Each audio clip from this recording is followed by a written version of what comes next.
Thanks so much for joining us today, everyone. I'm Liz Voiles with the Keep America Safe Coalition.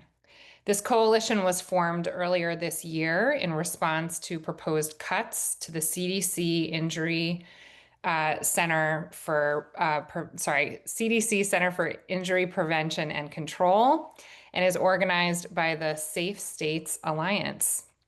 Our mission is to educate and inform policymakers about the Injury Center's unique and critical role in preventing injury, suicide, and overdose, amongst other things. Today, you will hear from Sharon Gilmartin, who's Executive Director of the Safe States Alliance, and she'll provide updates on the coalition's progress. Tom Simon, who's former Senior Director for Scientific Programs in the Injury Center's Division of Violence Prevention. He's joined us to share his perspective on why our work in this coalition is so important right now. And Paul Bonta, who's Director of Government Relations at the Safe States Alliance, and he'll share some updates about the latest from Congress and our August recess strategy. Before I hand it over to our speakers, just a little bit of housekeeping. Today's meeting is going to be recorded and will be shared with everyone who registered for the webinar. We will have time for questions, and you can ask yours in the Q&A box at the bottom of your screen. Make sure you use the Q&A box, not the chat, to ask your questions. Helps us keep them organized. If you have any technical difficulties, you can raise your hand and one of us will reach out to you to resolve it. Okay, now I'm going to hand it over to Sharon Gilmartin, the Executive Director of the Safe States Alliance. Thanks. Thanks, Liz. Good afternoon, everyone. Thank you so much for being here today, for your continued dedication to this work. I continue to see your updates on LinkedIn and in email and through word of mouth from our partners and champions, and the momentum is really impressive. So we're actually going to kick off with a quick poll to see what you've been up to since our last call. If you can take a minute as I'm chatting to complete the poll that's now active on your screen. So with that, I'm going to take a few minutes to share some updates from the coalition and highlight what we've accomplished thus far and what's ahead. First, I'll share a few highlights from the field and the work of our coalition partners over the last few months. So in early June, we hosted a media breakfast in Washington, D.C. It brought together all the folks you see here on your screen. It's national reporters and communicators committed to covering public health.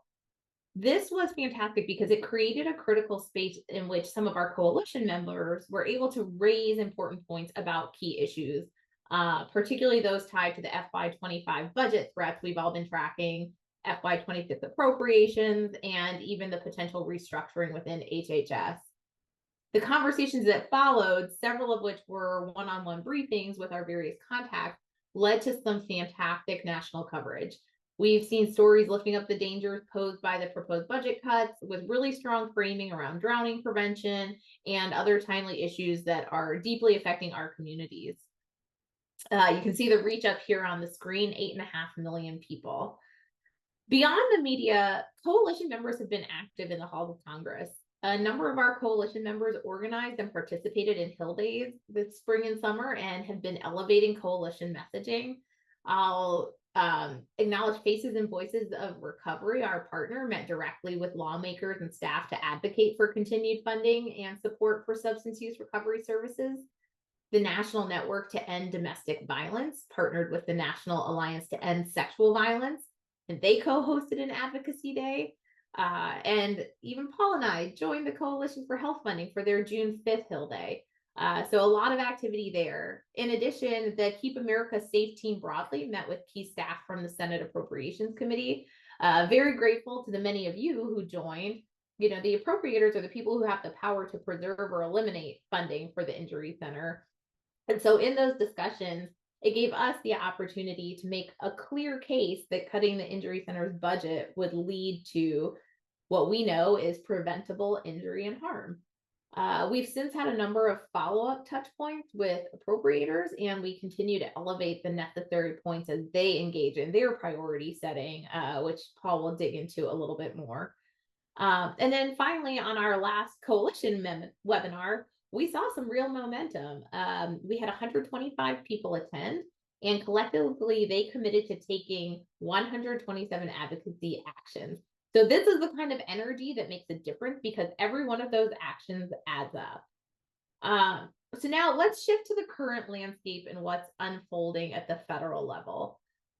I'm sure that many of you saw the news last week about the $140 million in FY25 funding, specifically for overdose data to action grants that is threatened to be eliminated. So for those of you who are not familiar with overdose data to action, also lovingly called OD2A in the field, that's a program that comes out of the CDC Injury Center that provides states and localities with real-time data tracking systems to monitor overdose trends and to detect emerging drug threats like fentanyl. It funds evidence-based prevention strategies, and truly it is just an essential tool in the overdose response. It goes out to over 90 municipalities and states and local cities and counties. And what's happening is, because of the operating budget that has not come out for CDC, nor have they gotten their full disbursement of funds for FY25, it is delaying notices of award. And the end result will be that the Trump administration ultimately is delaying and stands to cancel $140 million of those OD2A grants. It's a $300 million program, and the plan is for them to issue partial notices of award.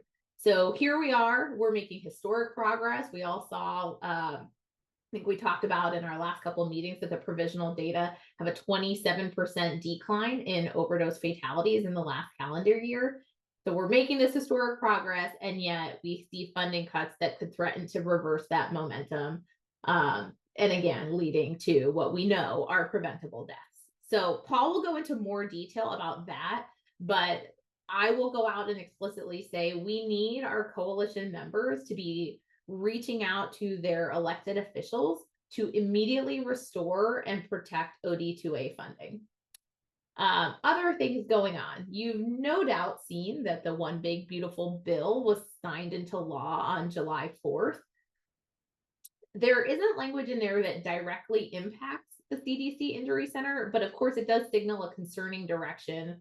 What we know is that the legislation provides deep cuts to Medicaid and food benefits and environmental protections and these cornerstones of public health and these things that affect, our social ecological model at all levels. So it's reinforcing the broader political climate that we're operating in. And what we're continuing to see is that public health is being deprioritized and underfunded. Similarly, the House Appropriations Committee is reviewing the FY25 budget. We've discussed in this group before, we're fully expecting them to support the president's call to eliminate the Injury Center entirely. And that's the House bill. We're looking at the real possibility that they will propose zero funding for the Injury Center. But there is an opportunity for us to shift from defense to opportunity here as we move into the August recess. We know that the bill will move to the Senate, and that's really our audience. That's our window. That's our moment. We need to be persuading Senate Republicans on the Appropriations Committee to reject the House's proposed cuts, protect the Injury Center funding, and overall elevate the importance and value of the CDC Injury Center. I'll let Paul go into more of those details, including how you can reach your senators and make the most of the August recess while they're home in their districts. I'll flag for you that we do have new tools and resources to just make this as easy and impactful as possible. So we'll make sure you have the links and you know where to find everything you need and more. But with that, I have the privilege of now introducing someone whose voice carries both wonderful credibility and heart in this field, and that is Dr. Tom Simon. Many of you probably engaged with Tom over the years. He recently retired after serving 30 years with the CDC Injury Center. During his time there, he helped build and scale two of the most important national data systems that we have today, the National Violent Death Reporting System and the National Intimate Partner and Sexual Violence Survey. I think we can all agree how vital these tools are They give communities the exact data that they need to understand where things are happening, who's being harmed, and of course, the most important part of what's working for prevention. Tom's work has really helped lay that foundation for how we prevent violence and not just react to them. So he knows better than anyone that without the injury center, so much of that important infrastructure goes away. Tom, we're so grateful to have you with us today. Thank you for your decades of service and now for really advocating for the future of this work. So with that, I'll turn it over to you. Great. Thank you so much, Sharon. I really appreciate you and the Keep America Safe Coalition for all that you're doing to protect the center and really to protect the entire field. I also want to thank everyone who made time to join us today. It's encouraging to see so many others who are concerned about what's happening. So I'm going to use the time I have to just give a brief update on some of what we've lost and some of what we're at risk of losing. And then Paul's going to talk about what we can do about it. I use this image because while we're talking today about staff and budget, behind all these cuts are the many lives that are at risk for preventable injuries and violence. I also just want to start by saying that my updates are tough to hear. These are real losses of colleagues, of progress, of momentum in work that many of us have dedicated our lives to. I've spent months grieving myself, and I know that I'm not alone in that. But I really want to emphasize that here's the important thing. As hard as this moment is, we can't stay stuck in the sadness. We have to move through it. And then we have to use that energy. We have to be strategic. We have to stay focused. We have to act. Relatedly, I want to acknowledge my dedicated colleagues from across the CDC who are fired but fighting. Some of the updates that I'm going to share in terms of data are from a database that they've created, and you can use the QR on my slide to learn more. So with that, let's talk about some of the staffing changes. Next slide, please. So up until recently, the Injury Center had 3 divisions. One division focused on overdose prevention, and I'm glad to say that they were not targeted by the RIFs. Our other divisions were targeted, however. This slide shows our division of injury prevention. They had the offices, the branches, and the teams that are shown on this slide. Colleagues in this division provided national leadership on a range of injury topics: transportation, traumatic brain injury, drownings, falls. They supported our injury control research centers, and they provided analytic and statistical support really for our entire center. Next slide. Unfortunately, as of April 1st, essentially the entire division was terminated effective immediately. So this included all of our economists doing work to explain the cost of injuries, to document the significant returns on investment. We lost all the colleagues who maintain the Whiskers injury statistics platform that I know many of you use all the time. In fact, I checked the stats and 350,000 people use Whiskers every year. We lost our statisticians who just brought unparalleled expertise in injury and violence prevention, including, for example, an expert that I got to work closely with who had dedicated years of her career to refining the methodology, the sampling, the weighting for the National Intimate Partner and Sexual Violence Survey. The only group that's left in the division is the behavioral integration branch, which I'm really grateful for. This is the group that focuses on suicide prevention, and they were suddenly left, though, without their colleagues or without the infrastructure of their division. Nobody can tell me that there's anything efficient about these DOJ RIFs. Next slide, please. So this slide shows our division of violence prevention, and the division was also subject to similar cuts. We had 4 branches, including a surveillance branch, a research and evaluation branch, a field epidemiology branch, and our practice and translation branch. This structure that you see on the slide, it mapped onto the public health approach and allowed us to ensure that our science and our data are informing action, but also our experience in the field and learning about what the field needs most was informing our science and our data as well. Next slide, please. So again, on April 1st, essentially all the staff in 3 of the 4 branches were terminated effective immediately. The only branch that remains is the surveillance branch. So the cuts that we experienced include all the scientists who oversaw our research on violence across the lifespan, including those focused on preventing child sexual abuse. 1 in 4 girls in the United States experience sexual abuse during childhood. We also lost the experts who led the violence against children surveys, who provided the first national estimates of violence from many countries ever available to guide prevention programs and policies.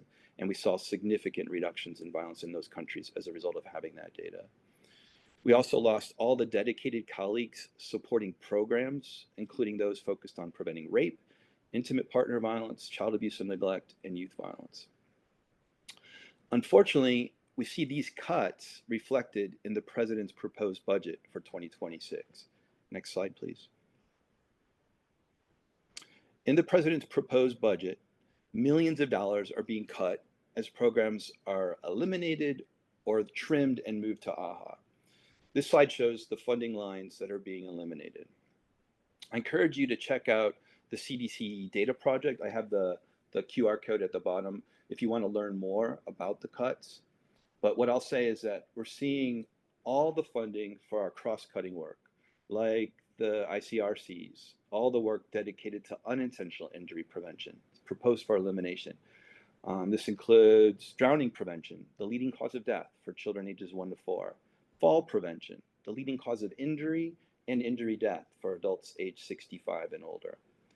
It eliminates all the research and programs for youth violence, community violence, firearm injury. Firearm injury is a leading cause of death for children and teens in the United States. We even lost funding for ACEs, or adverse childhood experiences, which we know are associated with lifelong links to chronic diseases and the leading causes of death in the United States. The Injury Center at CDC is the only federal agency working to prevent ACEs from happening in the first place. Next slide, please. So in the president's budget, other activities are proposed to move out of the CDC to the Administration for a Healthy America, or AHA. A lot of uncertainty about the infrastructure and the support that's going to be available there. And I just want to be clear with this slide. What I'm showing here, these 4 activities, that's all that's left of what was in the Injury Center. Fortunately, that includes the National Violent Death Reporting System. It appears to be fully funded. I'm really grateful for that. NVDRS provides unique information about the circumstances for violent deaths, and it took decades for us to build it to what it is today. There's a much smaller version of our domestic violence and sexual violence program remaining. This is the program that's been supporting rape prevention activities across the country. It's in all 50 states. It's unclear what's going to be supported now. The suicide prevention line is dropping from 32 million to 12 million. This is a 60% cut to a program that had been supporting 24 comprehensive suicide prevention programs. Suicide's the 2nd leading cause of death in the United States for people ages 10 to 34. So I'm glad it's still there. It's just this cut is very difficult to absorb and it's going to have a significant impact. I also want to say the opioid overdose program is cut by 30 million. So it's clear that this remains an administration priority, and I'm grateful for that, but it's still a $30 million cut to the leading cause of death for adults ages 18 to 44. So the effects of these cuts on lives around the country can't be overstated. 80% of the Injury Center's funds go out the door to states and communities. The loss of these funds will mean the end of programs, research, and technical support, but it's also going to have ripple effects on jobs across the country. Next slide, please. So I've showed what we had in 24 and what's planned for 26, but I just want to say a little bit about what's happening this fiscal year, 2025. As many of you know, Congress set up a CR for this year, so the budget should look like what I showed for 24, but in reality, that's not what's happening this year. CDC is now getting their funding in 30-day allotments, and funding decisions are being approved by HHS and the DOJ. The problem is, as Sharon mentioned, that there's very little time to get the funds out the door this fiscal year, which at the end of the fiscal year is September 30th, it's just around the corner. We've got research and program awards that we often make at CDC in August or September that cover them for the next 12 months. But the funding packages for those are actually due right now, like this week. So CDC needs approval now in order to distribute the funds that Congress has appropriated. This includes research projects that are actually in their final year of funding. They could be stopped. I mean, they've been building evidence for years and now they might be abandoned. Even as Sharon mentioned, funding for the overdose data to action. It's our largest program in the center and one that's still in the budget for 2026, but it's at risk because of this administrative holdup. I don't think people really understand this process. I'm glad Paul's going to say a little bit more about it, but essentially millions of dollars are at risk. It's essentially impoundment by inertia is how I'm thinking about it. Next slide, please. All right, so I just want to end with some possible next steps as I transition to Paul. Just want to encourage everybody to act quickly to educate people. If you want to spend time tailoring your points and you don't have time to do that tailoring right away, then use the core messages now and follow up with more tailored messages later. And just to recap, consider describing the importance of retaining and rehiring NCIPC staff because of their unique expertise, releasing the FY25 funds now so research and program commitments and appropriations can be honored. Also, it's really important to keep the injury work together so that it's not siloed. If it's not going to be at CDC, if it's going to be at AHA, it still needs to have deep connections to CDC and the other data that's at the agency, the lab capacity at the agency, and the response capacity at the agency. And then finally, of course, it's critical to describe the importance of the FY26 funding to save lives. So that's what I wanted to share. Thank you so much for joining today. There's still so much we can do to protect and sustain this work. And just for everybody here, just your voice and your leadership matter now more than ever. So thank you. And Paul's going to share some specific ideas. Turn it over to you, Paul.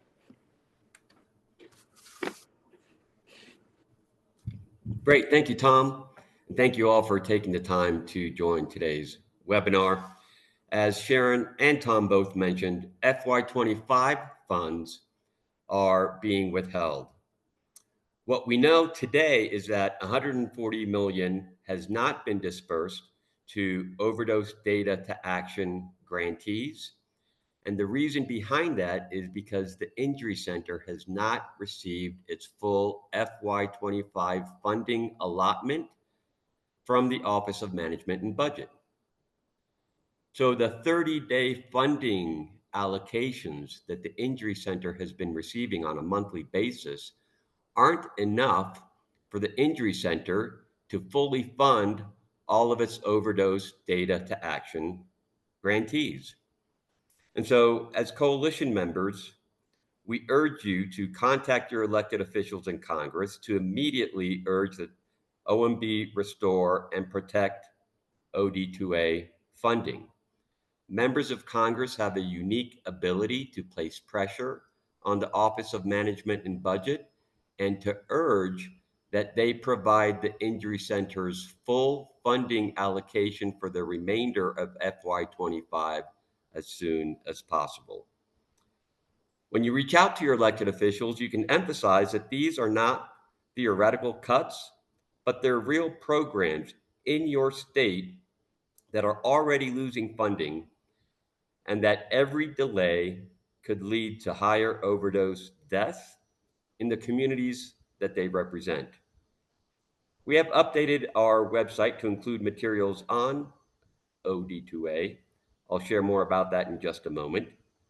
And we have overdose data to action numbers on our state fact sheets. And those are the first two items that we have elevated to the top of these fact sheets. And I'll share a bit more about that in just a few minutes as well. So I have a poll that I'd like to share. Please let us know if you have been or will be impacted by these withheld funds. We're planning to do some outreach on this, and it would be helpful to know who has been or will be impacted.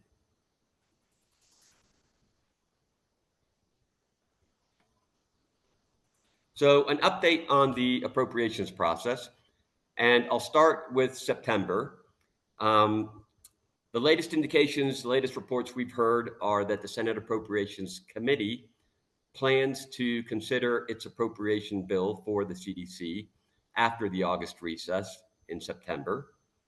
Over on the House side, the House Appropriations Subcommittee that works on the CDC budget had planned to consider its bill yesterday, but they postponed that markup until September, largely because House Republicans did not want to have to go on the record voting in support of a bill that slashed funding for large parts of programs under the Departments of Health and Human Services, including the CDC Injury Center.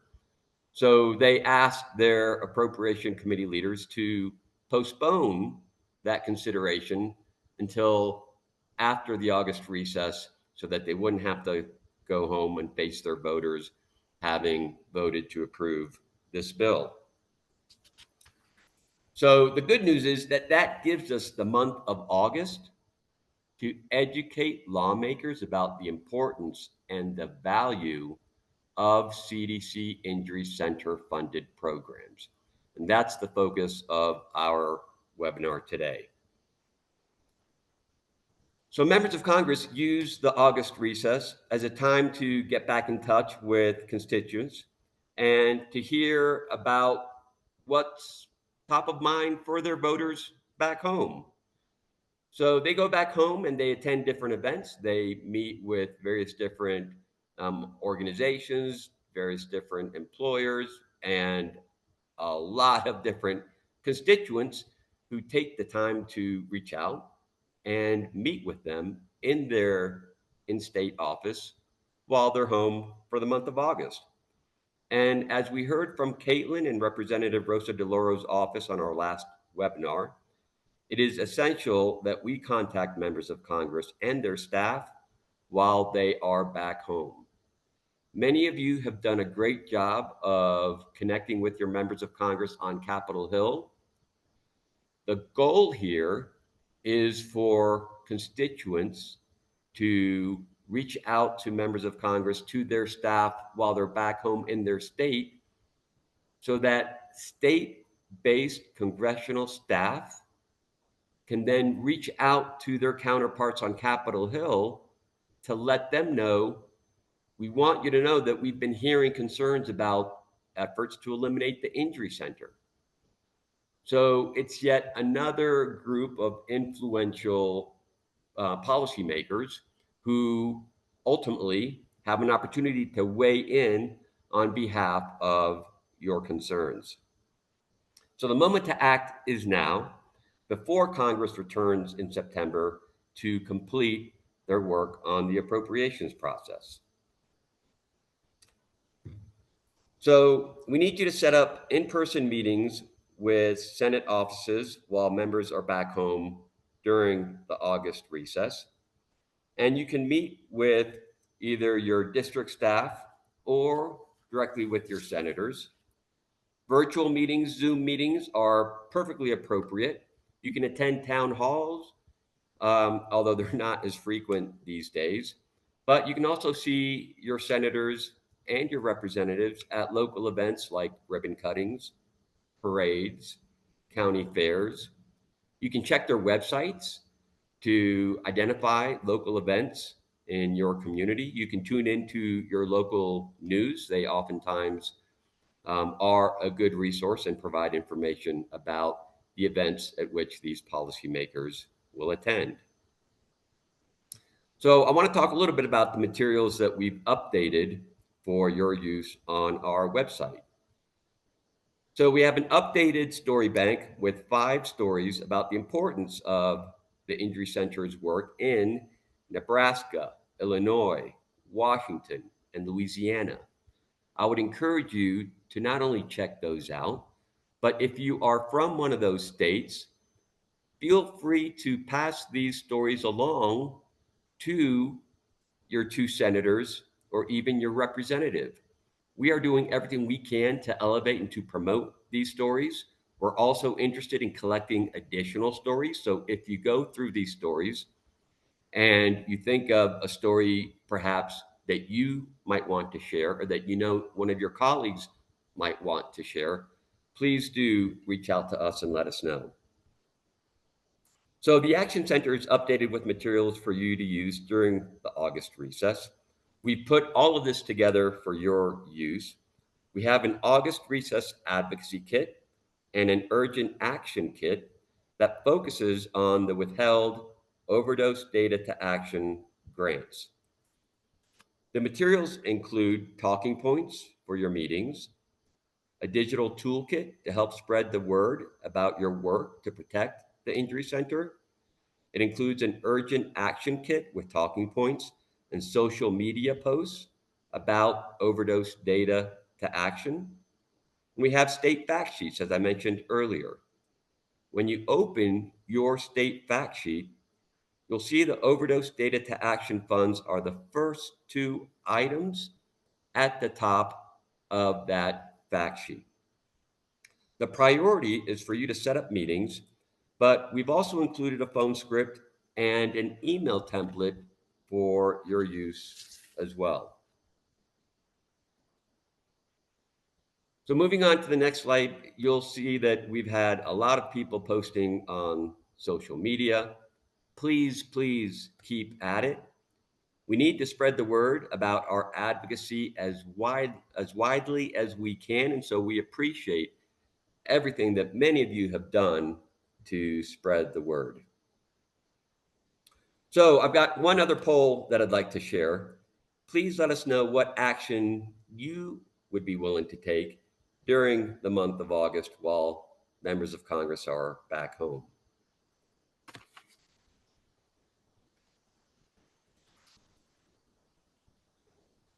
So moving on to the next slide, you've likely seen this already, but just want to quickly share again our targets. Our targets are Senate Republicans on the Appropriations Committee, as well as Republicans on the Committee to Reform the CDC. Many of these members are from states that are feeling the impacts of overdose deaths, suicide, and other injuries. But I want to be clear that even if you don't live in one of these states, we need you to reach out to your senators and to your representatives, because every member of Congress will need to vote on this eventually. Before I turn it back over to Liz for questions and answers, I want to just make one more point, provide some information that we learned of this morning. And as I said, the House Appropriations Subcommittee was slated to consider the appropriations bill that funds CDC yesterday. They decided to punt that to September, but rumors are starting to percolate as of this morning that even that September date might slide. And that September date might slide because House Republicans are feeling increasingly nervous about having to go on the record and vote in support of an appropriation bill that slashes the CDC Injury Center, among many other public health programs. And so while it's true that we're focusing our efforts on Senate Republicans and primarily Senate Republican appropriators, I think it's also worthwhile reaching out to representatives, because we want them to continue to feel nervous about voting for an appropriation bill that slashes funding for CDC injury and violence prevention programs. So as I said, while the priority is to reach out and meet with your senators, to the extent that you are able to do the same with your representatives, please take the time to do so, because clearly they're hearing from you, and we want to make sure that they continue to hear from their constituents who are concerned with CDC Injury Center proposed cuts. So with that, let me stop there and turn it over to Liz. Thank you, Paul. Okay, we are ready to take questions from anyone who would like to ask one. Just a reminder to use the Q&A box at the bottom of your screen. It's the one with the little question mark in it. We've got one question right off the bat. I imagine there are coalitions or individual advocacy efforts to save other parts of the federal government.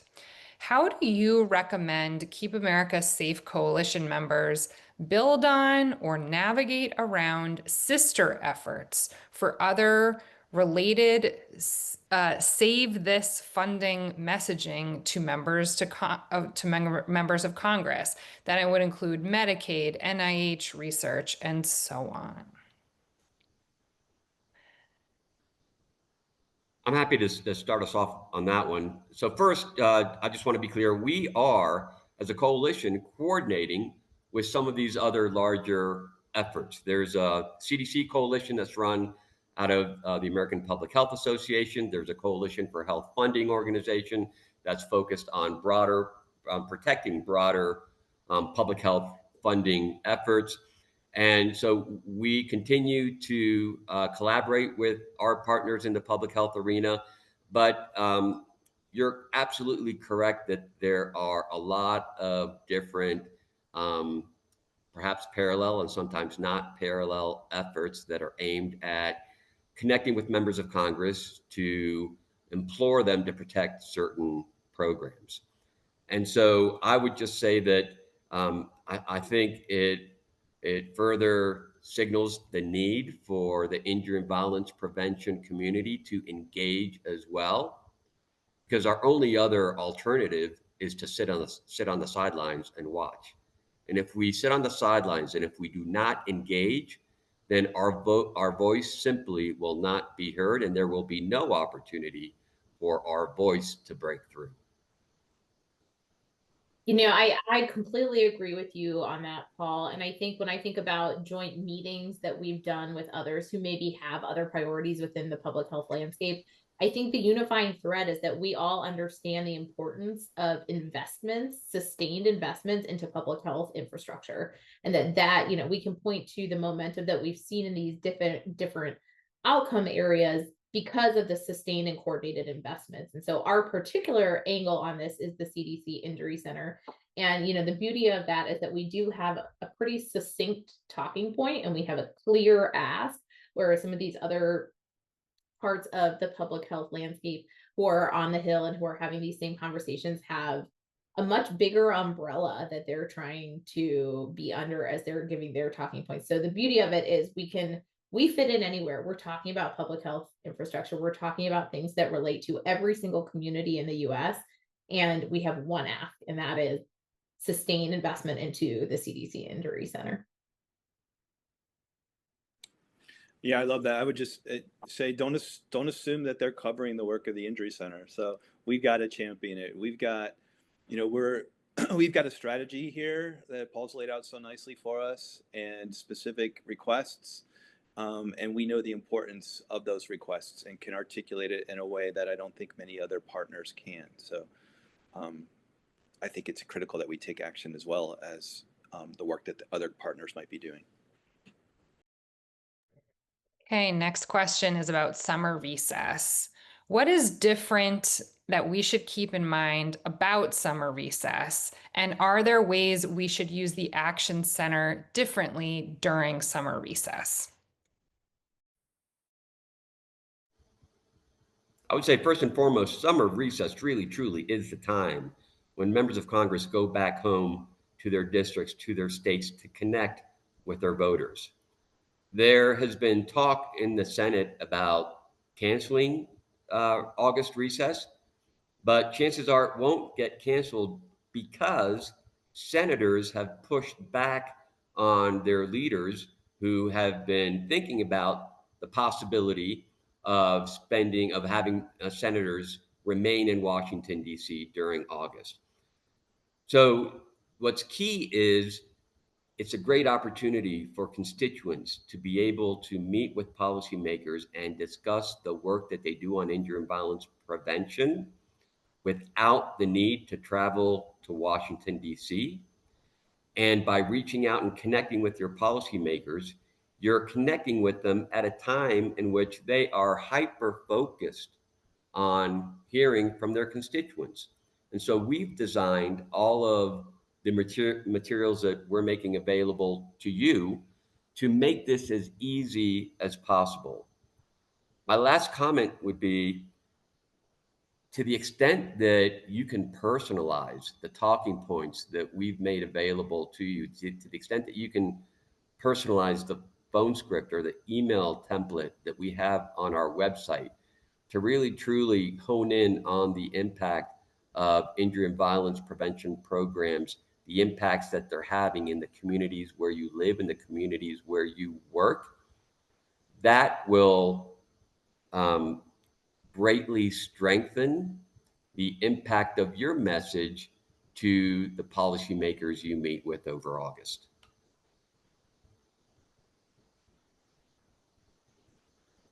Okay, next question. I have already met with and written to my senator and my member of the House of Representatives. Is there value in me talking to other members of the public health community about the Injury Center and what is at stake?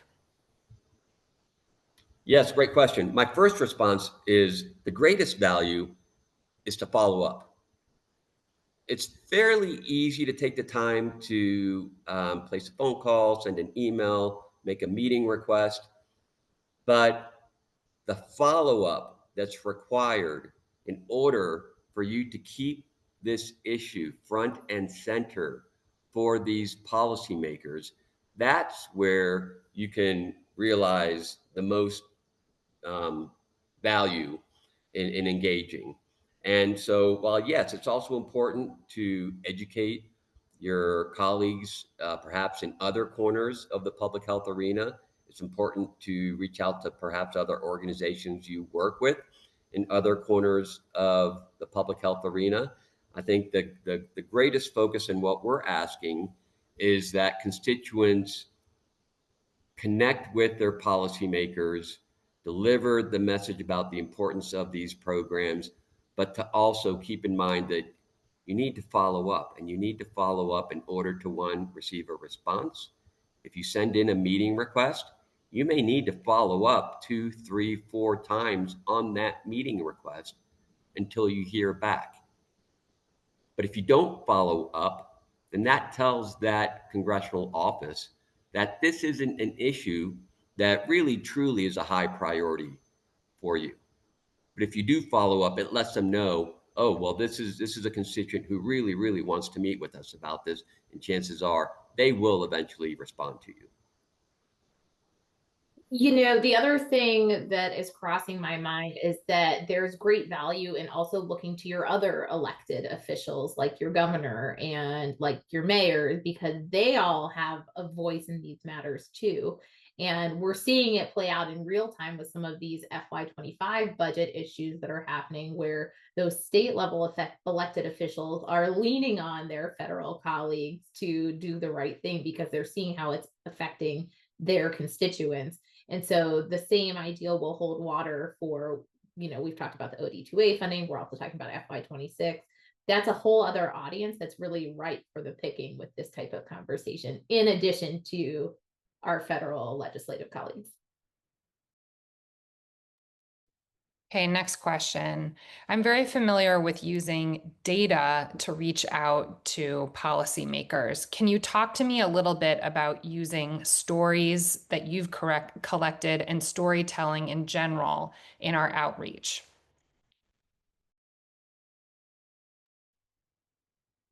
Well, I can go first. You know, I think the storytelling is a really nice way to have a personal side to the work that we're doing. So it's one thing to talk about national level data and statistics, and that can just go right over somebody's head. But when you're able to point to an actual human story, it all of a sudden makes it a lot more real for the stakeholders. So, you know, one way that I've used the stories was I met with Deb Fisher's office, Senator of Nebraska, and we have some stories featuring Haley Jelinek of Nebraska and the great work that she's doing for overdose prevention. So as one of my follow-ups after that meeting with her staffer, I was able to CC Haley, link to her story, and talk about that opportunity and the great work that's being done, and just help to underscore the work that's being done there. And now there's all kinds of conversations happening within the state of Nebraska to further emphasize Haley's work. and we're inviting the senators to those conversations. And so that's one way. Other way, definitely linking the stories is a great first step because it's easy, to Paul's point, that's something you can keep using as a follow-up tool. But maybe those are voices that you want to bring in for a meeting, for instance. So just helping to really underscore the personal side of it, I think, is the most important part with those stories. Okay, last question that I can see right now is for Tom. Tom, can you tell us a little bit more about your campaign and future meetings that you're planning with policyholders and other stakeholders? Well, I just recently retired from CDC. So up until the middle of April, I worked at CDC in the Division of Violence Prevention. I'm a scientist, and so the policy side is new territory for me. I'm all about championing the science, the data, the research, making the case for why we need to continue to invest in the research pipeline, to continue to invest in junior investigators, so that we can continue to build the field. I have real concerns about the cuts that I shared in terms of staff and in terms of budget, and the impacts that they're going to have. So I am ready and willing to talk to anyone about these impacts. And so I'm looking for those opportunities. Talking to philanthropic organizations, I'm talking to professional organizations, and if anybody on this call has other ideas for me, or if they have suggestions for me, or want to just talk about concrete activities that we could pursue together, I am open to having those conversations. Thank you for the question. Okay, hearing none, I think we will wrap it up here. Thank you again for joining us today, and for everything that you are all doing to feed this campaign.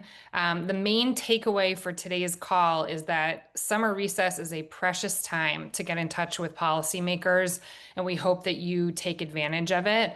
We've updated the Action Center to be primed for summer recess outreach to your members of Congress.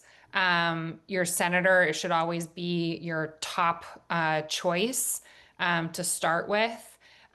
If your senator sits on the Appropriations Committee or the Republican Working Group to reform the CDC, we can't tell you how important it is that you reach out to your senator.